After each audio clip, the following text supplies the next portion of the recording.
بسم اللہ الرحمن الرحیم۔ السلام علیکم ورحمۃ اللہ وبرکاتہ۔ معزز سامعین کرام، امید ہے آپ سب لوگ خیریت سے ہوں گے اور خوشحال زندگی گزار رہے ہوں گے۔ دعا ہے اللہ تعالی ہم سب کی تمام تکلیفیں، پریشانیاں، مصیبتیں دور فرمائے، آمین۔ محترم سامعین کرام، آج کی ویڈیو میں آپ لوگوں کو سورہ طٰہٰ کی فضیلت کے بارے میں بتانے لگا ہوں، جس کے بارے میں آپ نبی کریم صلی اللہ تعالی علیہ وسلم نے فرمایا کہ اس سورہ کی تلاوت ترک نہ کرو، کیونکہ اس کی تلاوت کرنے والے کو اللہ دوست رکھتا ہے۔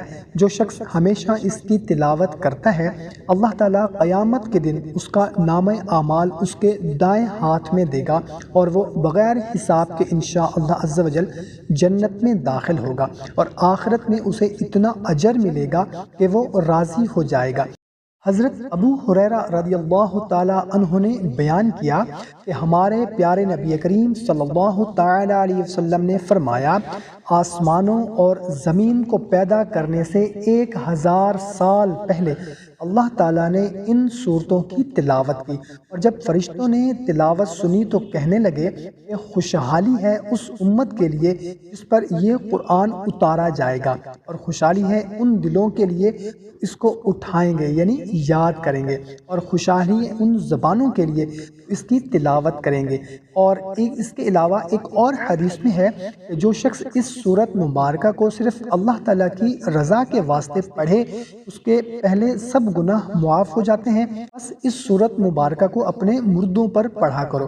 یہ سورت مبارکہ آپ کو پہلے ہی بتا دیا ہے، سورہ طٰہٰ ہے۔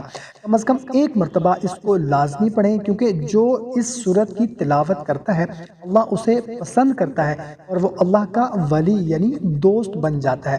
آپ بھی اس سورت سے دوستی کر لیں، اللہ کی رضا کے لیے ایک مرتبہ روزانہ پڑھیں۔ اللہ آپ سے اتنا خوش ہوں گے کہ آپ کی زندگی کی تمام پریشانیاں انشاءاللہ عز و جل ختم ہو جائیں گی، جیسا چاہیں گے انشاءاللہ عز و جل ویسا ہوگا۔ پورے دل سے ایک مرتبہ اس سورت مبارکہ کو اپنی زندگی کا حصہ بنا لیں، روزانہ کم از کم ایک مرتبہ لازمی پڑھا کریں۔